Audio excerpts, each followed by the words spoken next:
Sausas hidromasažas. Šios procedūros metu žmogus guli ant membranos su vandeniu, jo kūnas nesvarumo būsenoje. Po paciento nugarą esančios masažinės vandens srovės veikia visą kūną, panardindamas mus į stadiją, kai buvome mamos pilve. Šios procedūros privalumai.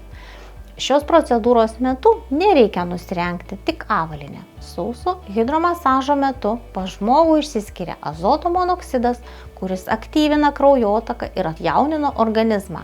Paciento šukuosena ir makiažas lieka nesugadinta. Šią procedūrą galima atlikti per pietų pertraukėlę, prieš ar po darbo, nepalieka įspaudų veide, kaip po masažo rankomis. Po sauso hidromasažo mums pagerėja nuotaika ir sveikata.